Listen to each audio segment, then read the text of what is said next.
Le grand dialogue. Sigika Foba. Le grand dialogue de l'émission de débat du studio Tamani sur votre radio. Chenni Beri Halud Maundi. Chenni Beri Sigika Foba. Le grand dialogue.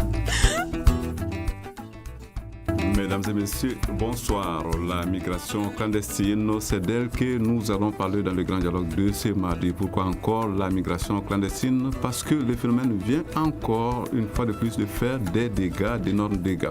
En l'espace de moins de 3 semaines, la Méditerranée vient d'engloutir plus de 700 candidats à la traversée.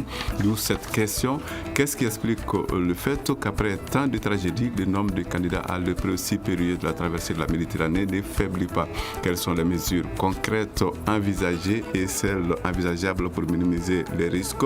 On ne peut s'empêcher de se poser ces questions et bien d'autres, des questions que nous allons adresser à nos invités. Ils sont donc au nombre de 2. Mamadou Konaté qui est juriste à l'association malienne des expulsés, et Sadio Diakité, lui, il sera en ligne. Il est l'adjoint au président du Haut Conseil des Maliens de France. L'émission vous est présentée par Seydou Foma. Le grand dialogue.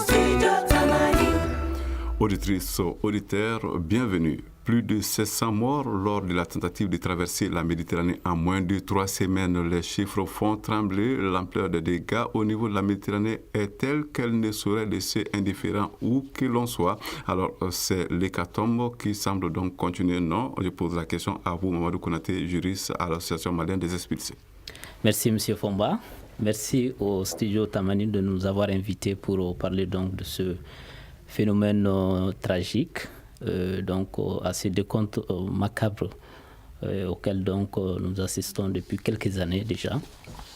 Alors nous, au niveau de l'association malienne des expulsés AME, nous sommes en train donc de préparer une déclaration pour donner notre point de vue sur cette question, une fois de plus, puisqu'on l'a fait à plusieurs reprises déjà. Alors donc c'est extrêmement frustrant à la fin de constater que malgré le fait que nous assistons depuis quelques mois déjà à différents naufrages, ça continue et pendant cette semaine ou ces dernières semaines, nous assistons à des centaines de personnes qui sont portées disparues dans les eaux. Et ce que les gens oublient également, c'est vrai, c'est ce que nous connaissons, mais il y a des centaines de personnes également qui disparaissent, qui meurent de faim sur les sables. Et voilà, c'est très triste. Nous sommes tout à fait émus devant cette situation. Je le disais, nous avons en ligne Sadio Diakité, qui est l'adjoint au président du Haut Conseil des Maliens de France. Monsieur Diakité, bonsoir. Bonsoir. Alors, comment est-ce que vous avez accueilli cette nouvelle, cette triste nouvelle, le fait que encore des centaines de migrants aient perdu la vie sur la Méditerranée? Merci, M. Fomba. Merci au studio Tamani de nous avoir donné la parole. Merci à mon collègue qui est sur le plateau. C'est vrai que nous avons accueilli la nouvelle avec une très grande tristesse parce que, comme vous le savez, c'est pas la première fois. Nous avons toujours déploré cette situation-là. Et surtout, comme disait l'autre, aujourd'hui, on voit que la mer est en train de faire des dégâts énormes. À chaque jour, c'est des centaines de migrants qui périssent dans la mer, mais aussi, il y a aussi au niveau de la voie routière, dans les sables, etc. Donc, on ne peut que déplorer cette situation une fois de plus.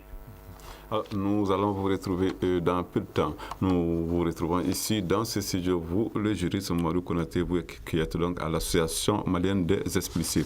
Alors, quand même ce genre de nouvelles tombent, quand des centaines de clandestins disparaissent comme ça dans la mer, on s'inquiète beaucoup et on a vite envie de connaître les nouvelles, c'est-à-dire découvrir les nationalités. Alors, a-t-on déjà des nouvelles sur ce plan, M. Konaté? Merci. Bon, pour le moment, nous n'avons pas réussi à connaître toutes les nationalités qui sont concernées par ce drame.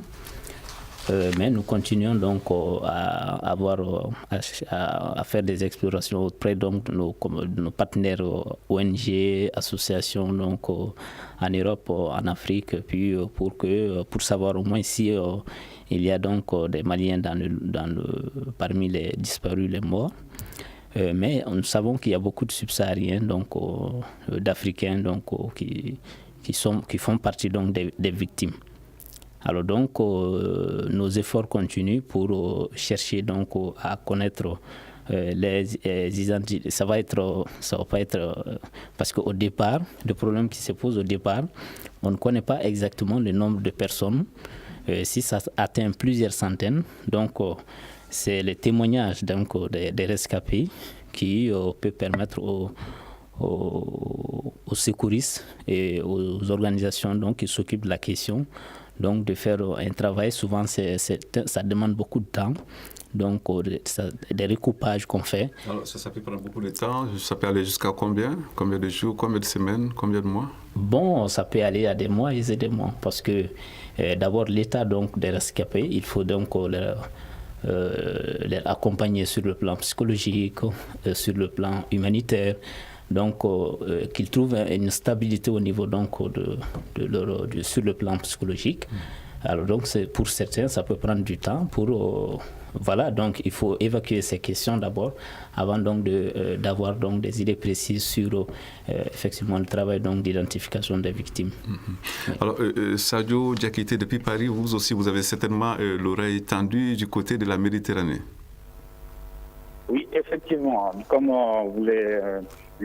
Konaté vient de le dire, c'est vrai que c'est pas facile au jour d'aujourd'hui de connaître l'identité de toutes ces victimes, mais selon les informations que nous avons pu acquérir, comme vous le savez, le cas qui a ému toute l'Europe, c'est le cas, comme on le dit ici, de la petite fille malienne qu'on appelle Fabour, qui a été accueillie, donc dont les parents certainement ont disparu dans la mer. Donc c'est aussi, on ne peut pas vous dire exactement aujourd'hui le nombre de Maliens qui sont dans ces naufrages-là, mais ce qui est sûr, c'est qu'il y a des Maliens dedans. Donc c'est une situation à déplorer une fois de plus.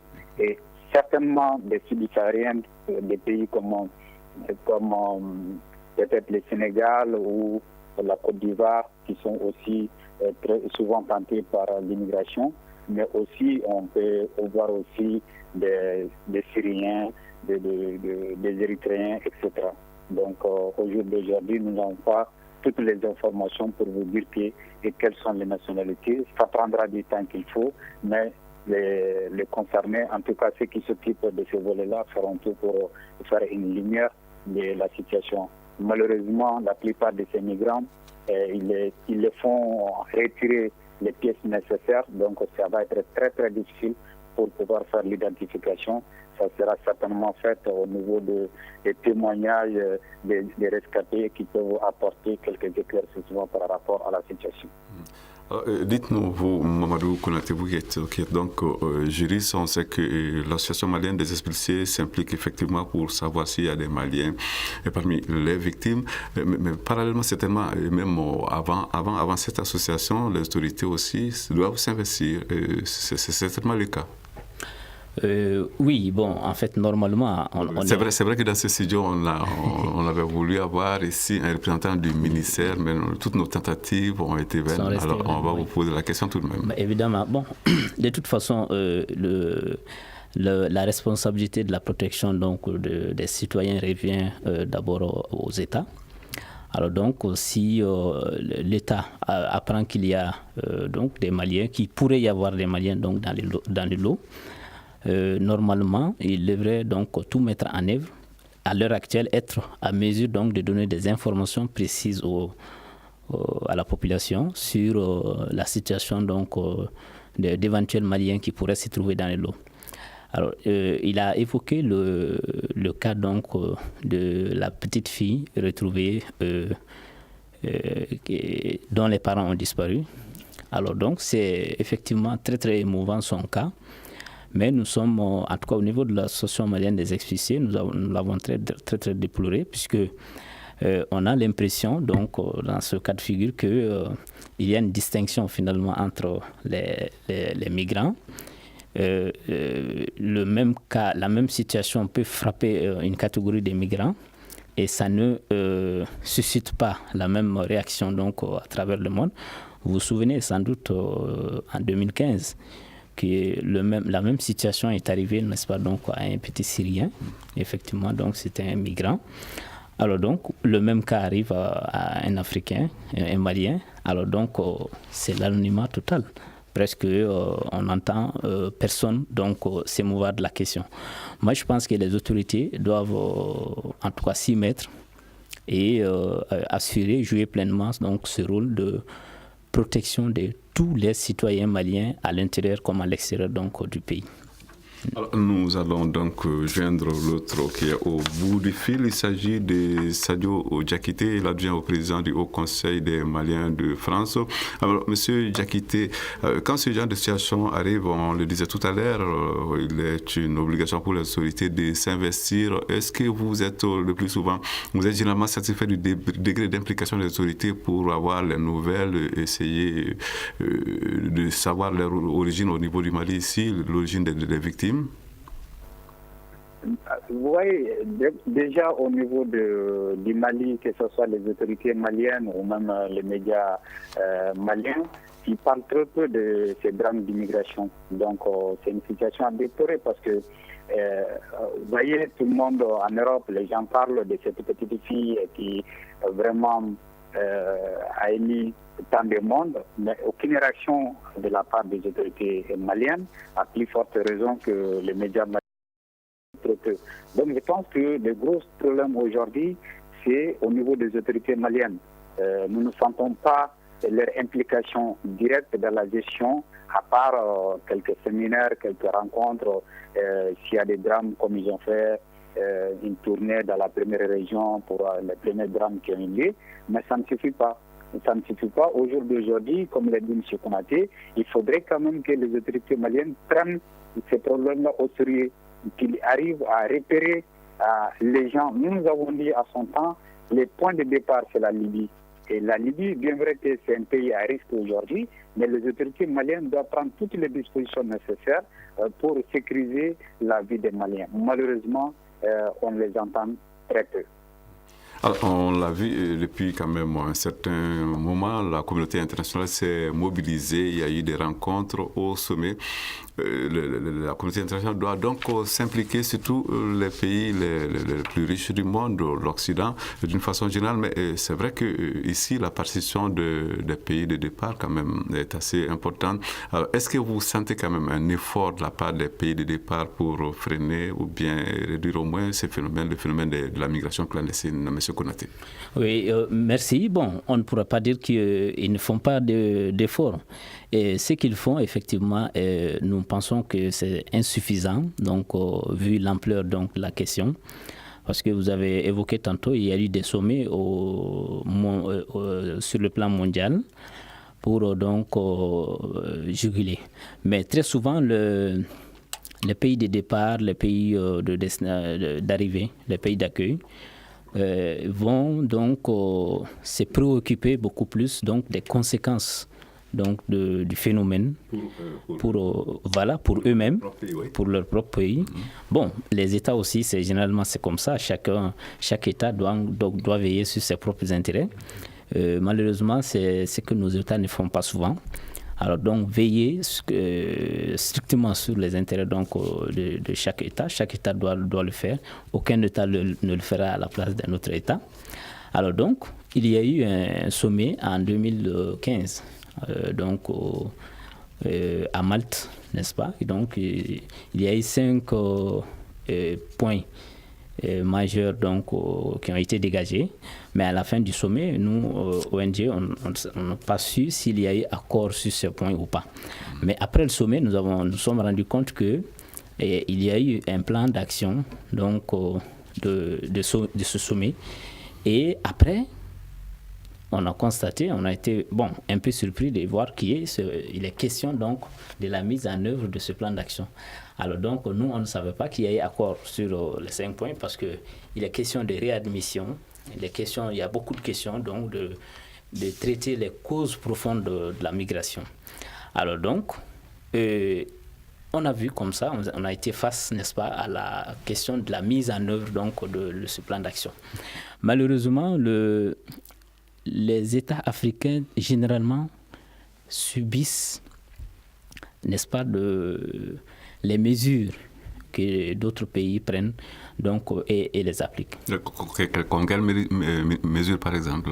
Mais écoute, quand on parle, par exemple, donc, sur les 5 points majeurs dont on a parlé, où il y en a beaucoup, mais ce qui nous retient beaucoup l'attention, c'est la question donc, de la réadmission donc, des personnes en situation irrégulière donc, dans les pays d'accueil.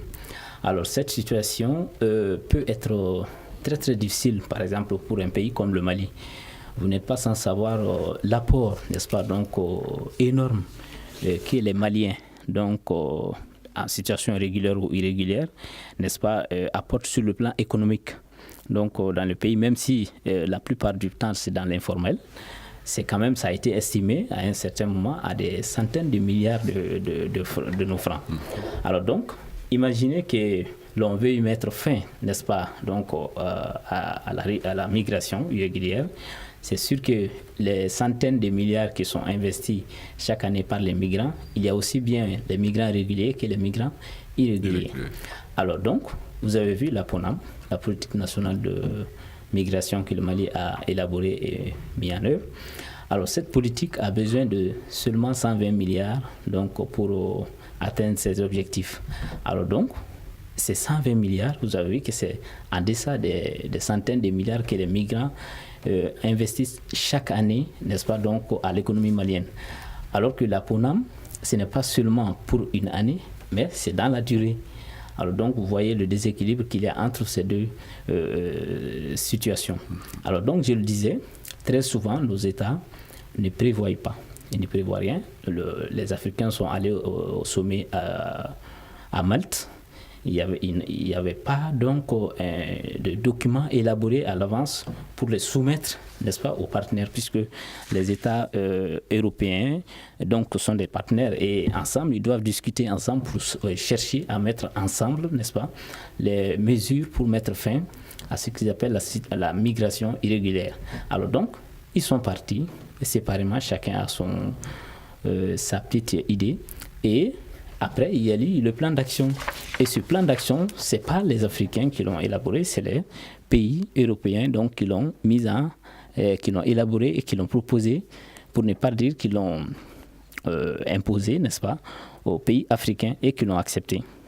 Alors donc, ça va comme ça. Sinon, normalement, vous avez vu les naufrages, il y a, en tout cas moi, je n'ai pas remarqué de réaction officielle d'un État africain face, n'est-ce pas, à toutes ces personnes qui meurent dans les eaux. Ça, c'est quand même difficile à comprendre puisque la plupart, c'est des Africains, même si on n'a pas encore eu avec certitude l'identité de ces personnes, mais on sait qu'il y a la majorité, c'est des Africains. Et on sait aussi que les bateaux ont quitté, n'est-ce pas, les côtes libyennes donc pour aller dans cette aventure-là. Alors donc les États, comme on le dit, doivent véritablement se battre pour, n'est-ce pas, protéger, comme on l'a dit, les intérêts de ces citoyens. Alors, Sadio Diakité du Haut Conseil des Maliens de France, à vous cette question. Alors, à la lumière de ce qui se passe aujourd'hui en Méditerranée, peut-on dire que le sommet de Malte a servi à quelque chose? Je pense que le sommet de Malte, nous avons dénoncé à son temps comme quoi c'était un sommet qui était simplement du côté de l'Europe. Les Africains, les chefs d'État africains n'ont pas eu grand mot à dire, alors que les plus concernés, ce sont ces chefs d'État-là. Mais malheureusement, ils sont partis en rien dispersé, sans pouvoir travailler réellement sur cette question-là.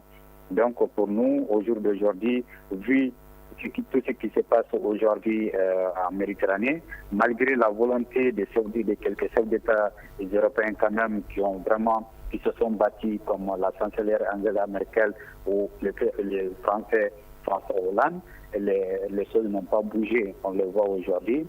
tous les jours, c'est des centaines de migrants qui périssent sur la Méditerranée. Donc pour nous, ça n'a pas servi à grand chose. Il y a eu quelques explications, comme l'a dit Konaté, mais simplement la question essentielle pour les Européens, c'était le retour des migrants illégaux dans leur pays, des migrants comme les Maliens, comme d'autres pays. À l'époque, lors du passage du président de la République du Mali, nous avons interpellé sur cette question-là. À l'époque, il donnait des laissez-passer européens aux illégaux, aux migrants illégaux pour les expatriés. Donc nous voyons aujourd'hui que ce sommet n'a pas servi à grande chose et on le voit aujourd'hui en Europe. C'est surtout avec la montée des partis nationaux dans différents pays aujourd'hui, les Européens même s'inquiètent par rapport à la migration. Donc il y a toutes ces questions-là aujourd'hui que l'Europe même doit traiter, qui est en train de traiter vu la montée de ces partis nationaux dans les différents pays. Donc pour nous, ça n'a pas servi à grand chose. Monsieur Diakité, voulez-vous dire qu'au sujet de la migration clandestine, il y a beaucoup de discours mais peu d'actions concrètes? Pardon? Et voulez-vous dire que lorsqu'on évoque la migration clandestine, il y a beaucoup de discours, mais il n'y a pas beaucoup d'actions concrètes? Oui, il n'y a pas beaucoup d'actions concrètes. Ce n'est pas simplement l'immigration vers l'Europe, même à l'intérieur de l'Afrique, on le voit. Il y a trop de discours, mais il n'y a pas d'actes concrets. Quand on voit des pays comme la Guinée équatoriale ou même le Gabon, la situation des Maliens dans ces pays-là, c'est encore plus pur qu'en Europe. Donc c'est pour vous dire qu'en réalité, il y a toujours des discours, mais il n'y a pas d'effet concret derrière. Donc il y a aujourd'hui ce qui, à mon avis, il faudrait que les chefs d'État africains eux-mêmes arrivent à faire un sommet en Afrique entre eux et les chefs d'État pour essayer de trouver une solution. Ce n'est pas simplement venir chercher les solutions en Europe. La solution, c'est en Afrique. Donc, ces chefs d'État-là, ils doivent se réunir, faire un sommet et discuter de toutes ces questions-là entre les différents pays africains d'abord et puis sortir vers l'Europe pour convaincre les Européens de la nécessité c'est vrai, la migration aujourd'hui, l'Europe est dans une situation très difficile dans le domaine économique. Donc, ça pose beaucoup de problèmes, mais il faudrait que les chefs d'État africains prennent les choses au sérieux pour pouvoir combattre vraiment cette immigration clandestine qui est en train de faire des ravages dans tous les pays africains. Studio Tamani, la suite de ce débat dans un instant. Vous écoutez Studio Tamani, votre avis nous intéresse. Écrivez vos commentaires et suggestions sur la page Facebook et dialoguez avec nous. Studio Tamani, c'est aussi les réseaux sociaux. La migration clandestine et ses conséquences, c'est donc le sujet du grand dialogue de ce mardi. Nous en parlons avec ici dans ce studio Mamadou Konaté, qui est juriste à l'association malienne des expulsés, et en France, Sadio Diakité, qui est l'adjoint au président du Haut Conseil des Maliens de l'extérieur. Alors, nous sommes ici avec vous, monsieur Konaté. Alors, on dit qu'en 2015, en tout cas selon les chiffres qu'on peut retrouver par-ci par-là, en 2015, il y a eu 3500 victimes, donc 3500 personnes qui ont trouvé la mort sur la Méditerranée, en tout cas en tentant de traverser de façon illégale, dont 115 000, disons, dont en tout cas moins de la moitié depuis la Libye. Alors, cette année, on dit déjà que cette année en 2016, il y a déjà 1370 personnes. C'est vrai que quelque part, on dit que lorsqu'on compare les périodes, ça dit cette même période l'année dernière, qu'on dit qu'il y a une baisse quand même. Une baisse, c'est une baisse que vous confirmez? C'est moins de dégâts pour cette période, cette année, par rapport à l'année 2015. À la même période. Voilà, la même période. Voilà, c'est la nuance, c'est peut-être une question de période, mais peut-être après, ça peut augmenter, on ne le souhaite pas.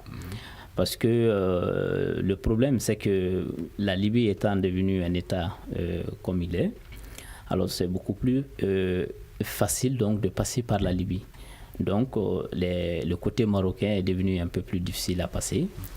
Et puis, dans ce chiffre-là, il y a des personnes qui sont tuées, qui meurent dans le Sahara et qui sont tuées, n'est-ce pas, souvent par les forces de l'ordre. Parce qu'au Maroc, c'est devenu très difficile, il y a la violence. Et donc, le passage est devenu très, très difficile. Ce qui fait que la plupart des migrants, maintenant, remontent vers la Libye, donc, où les réseaux mafieux n'ont pas de blocage et ils organisent les traversées. Et voilà, le résultat, c'est ce que nous voyons. Alors donc, cette situation, et ça va continuer parce que vous avez vu, concrètement, nos États ne font pas et n'ont pas encore fait de réflexion assez profonde donc, pour trouver des solutions. On a l'impression que nous attendons toujours que les solutions viennent donc de l'extérieur. Vous avez vu la PONAM, elle ne sera pas en totalité financée, n'est-ce pas, donc par le Mali même qui a élaboré cette politique. On attend, n'est-ce pas, donc de la collaboration, n'est-ce pas, des partenaires pour essayer donc d'obtenir les 120 milliards donc que la PONAM, la mise en œuvre de la PONAM demande. Alors ça, c'est quand même difficile à comprendre. Sinon, tout le monde sait que la cause profonde de cette migration irrégulière, c'est bien la misère et la pauvreté.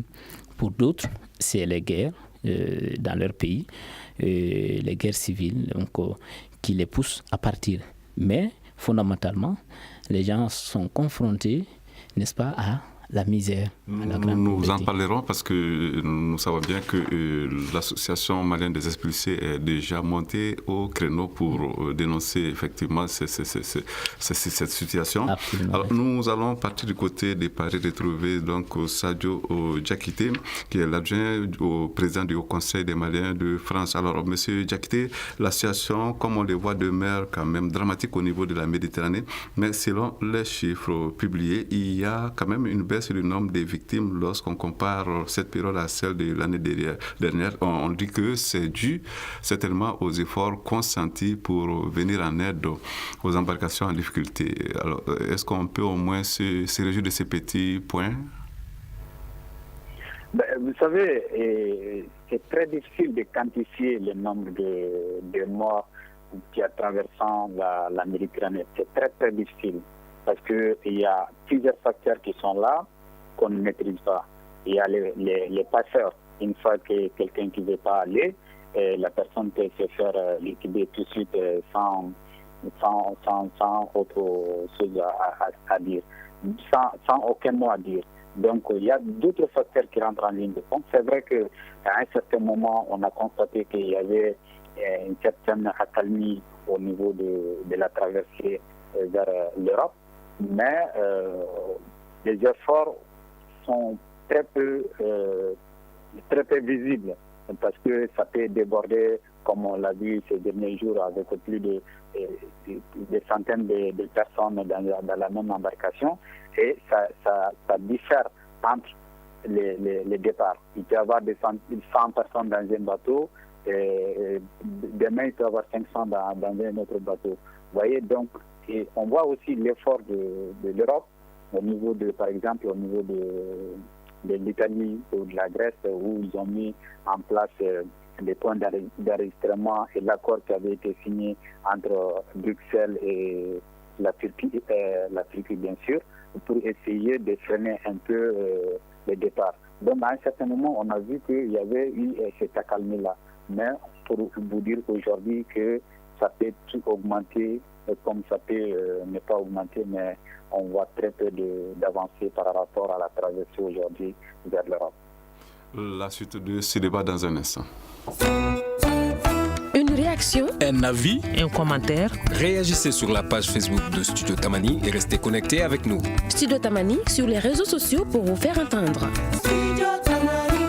La migration clandestine qui continue donc de faire des dégâts, c'est le sujet du jour.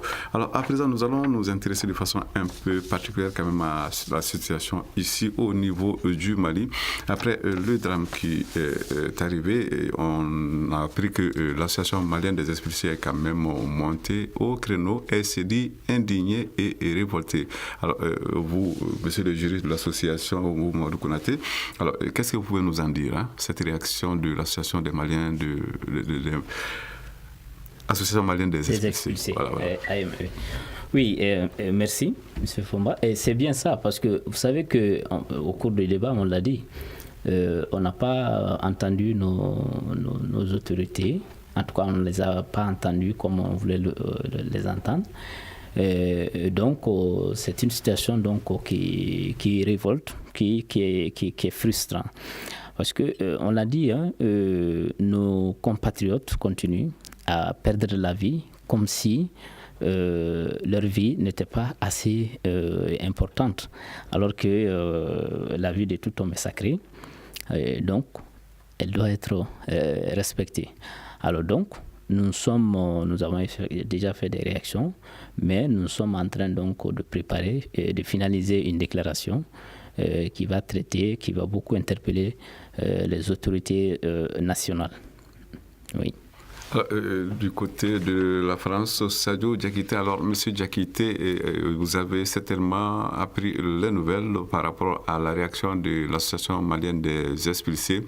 Alors, comment est-ce que vous appréciez les déclarations faites par cette association après les récents drames survenus au niveau de la Méditerranée? Nous, au niveau du Haut Conseil des Maliens de France, nous ne pouvons que saluer cette initiative de cette association-là. C'est pas de gaieté de cœur, et comme leur association indique, l'association des expulsés maliens, c'est des gens qui sont vraiment conscients de la situation pour avoir vécu la plupart de la situation, soit en Europe ou dans d'autres pays africains ou ailleurs. Donc, ils sont à saluer. Heureusement qu'ils sont là en train de bousculer un peu aussi les autorités maliennes pour qu'ils puissent prendre au sérieux cette problème d'immigration, ce drame d'immigration qui aujourd'hui, nous avons, dans notre analyse, les autorités maliennes pensent beaucoup plus à l'économie malienne qu'à la vie des Maliens tout court. Parce qu'à chaque fois dans leur discours, ils font ressortir l'apport financier des migrants, mais on ne les a jamais entendus. Si un Malien est battu dans un pays, si un Malien est tué dans un pays, on les entend très peu.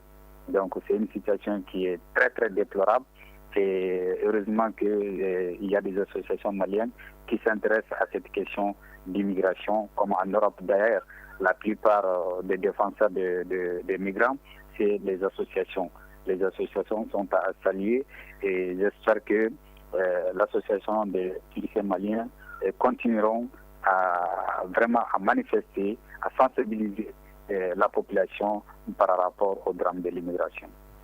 Alors, Mamadou Konaté, on a entendu le porte-parole quand même de l'association malienne des expulsés dire que c'est le désespoir qui est à l'origine de cette démarche périlleuse qu'entreprennent beaucoup de Maliens. Alors, le désespoir, c'est toujours la raison, il n'y a donc pas d'amélioration? Oui, absolument, vous le savez comme moi. Vous serez d'accord avec moi qu'on a un problème d'emploi, n'est-ce pas, des jeunes, de travail tout simplement pour les jeunes dans le pays. Parce que si les jeunes ne faisaient pas face à une misère indescriptible, à une pauvreté, la pauvreté d'ailleurs c'est difficile, mais quand finalement la jeunesse manque de perspective, là c'est encore plus difficile. Parce que là, quand vous êtes pauvre aujourd'hui, vous savez que quand vous travaillez, vous allez certainement sortir donc de la pauvreté. Mais si vous n'avez pas de perspective, alors donc ça amène au désespoir. Et c'est ce qui arrive, n'est-ce pas, à la jeunesse. C'est pour cette raison que les jeunes, d'ailleurs, à un certain moment, ils avaient un langage qui disait « Mieux vaut mourir en marchant plutôt que de mourir couché à la maison ».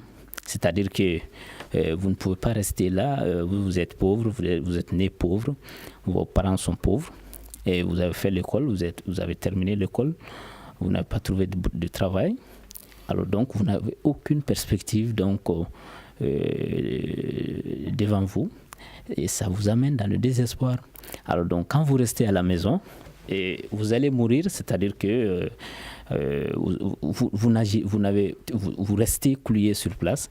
Alors donc, au lieu de mourir sur place, les jeunes disaient, donc ils vont ils préfèrent plutôt mourir en marchant, c'est-à-dire en allant à l'aventure dans toutes les conditions. Alors donc, c'est pour cette raison, effectivement, nous pensons que les causes fondamentales de la migration, qu'on appelle la migration irrégulière, c'est bien sûr, n'est-ce pas, la pauvreté et le manque de perspectives qui conduisent au désespoir pour les jeunes. Alors donc, il y a les autorités, les décideurs africains et européens misent beaucoup sur la mise en œuvre du plan d'action de La Valette. Alors, il faut faire attention parce que la Valette parle beaucoup de projets pour les jeunes, de mise à disposition donc de projets pour les jeunes. Alors que souvent, la question ne peut pas se limiter à une question donc de donner un projet, surtout que c'est un projet de quelques millions qu'on va donner à un jeune. Bon, c'est pas évident que le projet puisse être la solution au problème. Et surtout que les projets, s'ils sont destinés à la jeunesse. Alors, qu'est-ce qui peut être la solution donc? La solution, comme on l'a dit, il faut une véritable politique d'emploi. Je ne sais pas, je parle comme ça, je ne sais pas si nos États en ont, mais même s'ils en ont, en tout cas, et le chômage auquel donc on fait face, alors on doute forcément que ces politiques-là sont efficaces. Alors donc il faut vraiment mener une vraie réflexion donc autour de la question et mettre en œuvre, n'est-ce pas, de véritables politiques donc d'emploi pour les jeunes, pas seulement prendre des chiffres, parce que quand on voit les chiffres aujourd'hui, les chiffres que les autorités donnent par rapport à la création d'emplois au Mali, c'est des milliers et des milliers, n'est-ce pas, donc d'emplois qui sont créés. Mais en réalité, donc, l'impact au niveau donc, de la population, de cette population jeune, donc, ne nous permet pas de dire que, effectivement, la misère recule, effectivement, donc, le manque d'emploi recule. Mais quand on se fie aux chiffres, on voit qu'il y a eu beaucoup de création d'emplois. Alors donc, on s'interroge effectivement quelles sont, pour l'État en tout cas, ces créations d'emplois qui n'ont pas suffisamment d'impact au niveau donc, de la population cible, c'est-à-dire les jeunes. Alors, monsieur le vice-président, le président donc adjoint du Haut Conseil des Maliens de France, le désespoir qui pousse quand même à l'aventure à tout prix dans les conditions que l'on sait. Alors, le désespoir qui pousse à cela, mais se jeter sur la mer quand même dans des conditions que l'on sait par désespoir, n'est-ce pas là aussi la fin de l'espoir, monsieur Diakité? Écoutez, vraiment, l'Europe aujourd'hui est confrontée à un sérieux problème. On a presque les mêmes problèmes, la question de croissance qui ralentit en Europe et beaucoup de nos compatriotes qui, la plupart, étaient en Espagne ou même en Italie, qui ont débarqué en France, on les voit tous les jours à la longueur de la journée, sans emploi. Donc, c'est encore plus ici. On voit que le drame de la mer, mais il y a un autre drame qui est plus grave. C'est la présence des enfants, souvent des mineurs maliens, dans les vallées parisiennes, etc., à Paris, qui sont sans emploi, sans ressources. Je pense que les autorités maliennes ont été saisies à plusieurs reprises par rapport à cette question-là. Voilà, donc c'est pas l'Eldorado comme les gens pensaient il y a quelques années, et l'Europe est encore beaucoup plus difficile aujourd'hui. Comme disait Konaté, je pense qu'au niveau de l'emploi au Mali, je vais essayer quand même un peu de rebondir sur cette question-là, malgré que les autorités maliennes nous font miroiter tous les jours avec tel nombre de créations d'emplois, mais je pense qu'ils font des choses sans concertation, sans que les projets doivent venir d'abord de la personne elle-même. Sinon, c'est via l'échec. On ne donne pas des millions à quelqu'un pour dire vas-y, va faire quelque chose. Vous voulez dire que les projets sont souvent imposés? Non, c'est des projets qui sont souvent imposés. On voit à la longueur des journées, on a des collègues, on a des camarades, on sait qui sont bénéficiaires de ces projets-là. La plupart, c'est des projets de pistons, donc ça ne peut pas aller loin. Donc il faut un accompagnement individuel de ces jeunes-là. Et souvent, il y a une inadéquation entre l'emploi et la formation.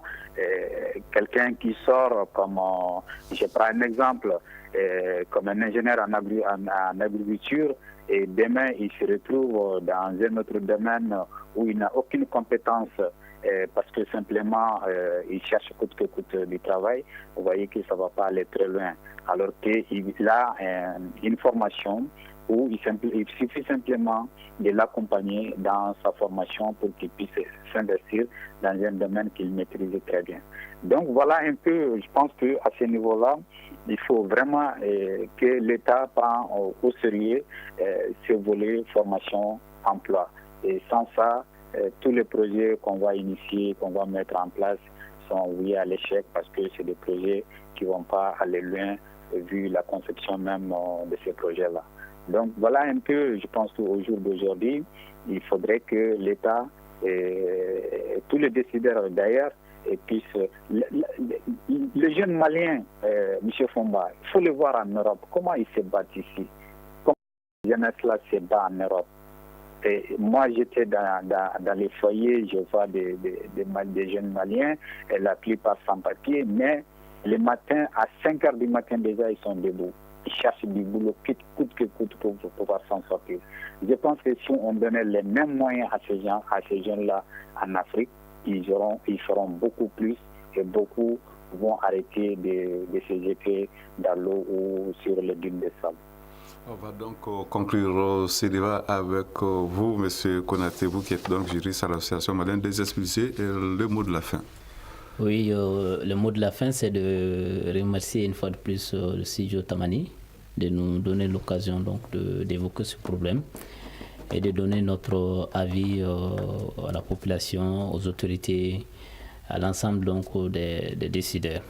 Et nous interpellons les autorités maliennes donc à faire face, n'est-ce pas, à ce problème qui est un problème qui est un problème extrêmement important pour toute la population malienne. Donc la migration est une vieille tradition dans notre pays et les autorités doivent le prendre à bras le corps. Je vous remercie. C'est donc tout pour le débat de ce mardi. Je rappelle que le sujet du jour était la migration clandestine de Kartombo continue. Nos invités étaient Mamadou Konaté, juriste de l'association malienne des expulsés, ici présent dans ce studio. En ligne, nous avions Sadio Diakité, qui est l'adjoint au président du Haut Conseil des Maliens de France. Nous remercions donc tous les deux. De l'autre côté, nous avions... à la mise en ordre, Philly Dambélé. Maintenant, la régie vidéo, c'est bien nous, on dirait qu'il est là. Et à la réalisation, Ousmane Diadjet, Touré, présentation Seydou Fomba. Nous vous retrouvons donc demain pour un autre sujet. À demain.